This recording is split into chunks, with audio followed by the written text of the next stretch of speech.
This one, for example, is just too large. It's an old preaching Bible that I have, an old Ryrie Study Bible, New American Standard, and look at the size of this thing. I mean, if you're in an extended reading, it's going to be hard to hold this up. You find yourself just slowly sinking as you read. So you don't want to make them too big. On the other hand, you don't want them too small. This suggests the importance of the text. The significance of the text is communicated by the size of the Bible to a certain extent, so you don't want them to be too small. Also, the print on this is so small that, especially if you're a little bit more mature in age, it's a little bit harder to focus, even if you have glasses, and especially if there's poor light, which there often is in the pulpit. This one's comfortable to hold. It's about the right size. The problem with this one is, and I preached out of this one for years, is it's all beaten up. See, it's all scarred and scuffed because it's been all over the world with me.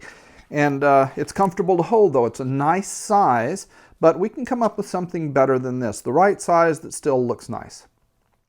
You want to try to find a Bible that's just the right size and that looks nice. This is the one that my mother gave to me my first year at seminary in 1976. It's good, it's comfortable to hold, it's even thumb indexed, and as I'll show you in just a minute, we can also tape in our marked text so that when our eye sees it and we've rehearsed it enough, our fingers in just the right position so that when I do have to look down, I look down and there is the text that I want to read next.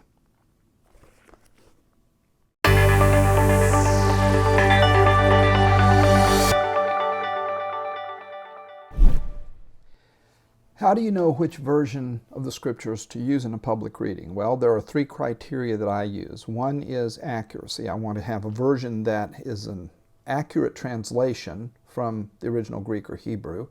And number two, I want the version that I use to be familiar with the audience to whom I'm reading. So if I'm going into a church as a guest preacher, guest reader, I always ask the pastor what version his church uses, and I'll do my best to use that version in the public reading. And the third is, if you're in a regular church service where there is you're in a church where you preach all the time, you teach all the time, you might want to occasionally use a version that's fresh, that gives a new perspective on it. You might want to use a paraphrase rather than an actual literal translation of the text. Something like The Message would work well as a paraphrase in a lot of cases. Now you may wind up having to make a few corrections along the way as you're preaching and make those corrections to the paraphrase as you go through the text. But sometimes a fresh approach to the text, especially one that people are very familiar with, can really help them hear it again as if for the first time. How you hold the text makes a difference in how you communicate the text.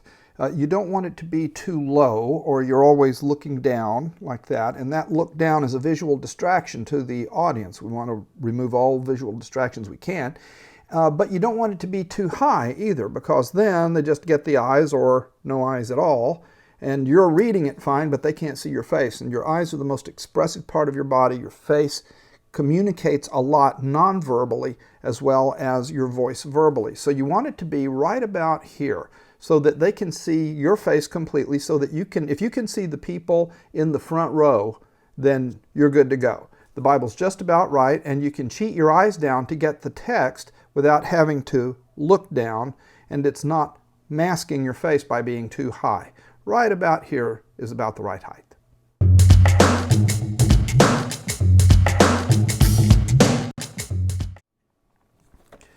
If you are right-handed, then this is the way to hold your Bible. You open it, you have it thumb indexed or your finger in the correct position for the reading, and then when you're done with your introduction, you want to open it like this with your eyes on the audience. If you're right-handed, you use your left hand to hold the Bible and your right hand to follow along in the text. And if you do as we've suggested and you've rehearsed it 20 to 30 times, you're virtually going to have the text memorized.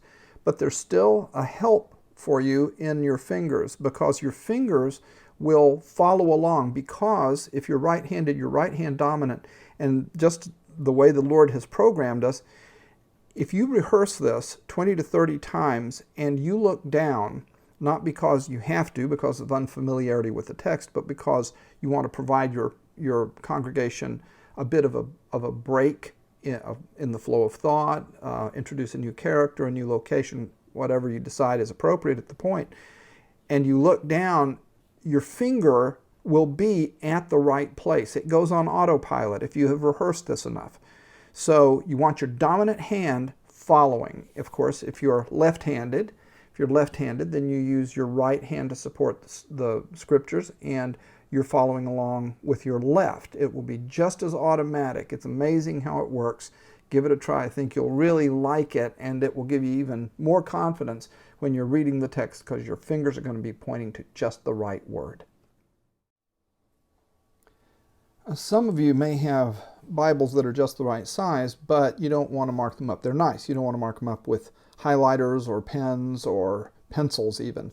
But there's a good practical solution that's easy and that will help you do a good job of managing multiple texts. For example, let's say that you had 3 or 4 passages that you wanted to read. One from John 17, several from John 5, a couple from John 12, and it's going to necessitate doing a lot of flipping in the Bible. Well, every time you turn a page, every time you change a location in the Bible, that creates a bit of a pause that you may not want in the reading.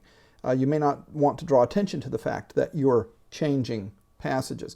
So I'm going to show you a way now where you can have everything readily available on a couple of pages in your Bible and not mark the text of the Bible itself, the physical Bible, at all. This is a text that I have taped into my Bible with quick release tape that you can get at any Home Depot or Office Depot store. And it allows me to not mark up my text in the actual Bible, but to insert multiple readings in the same place.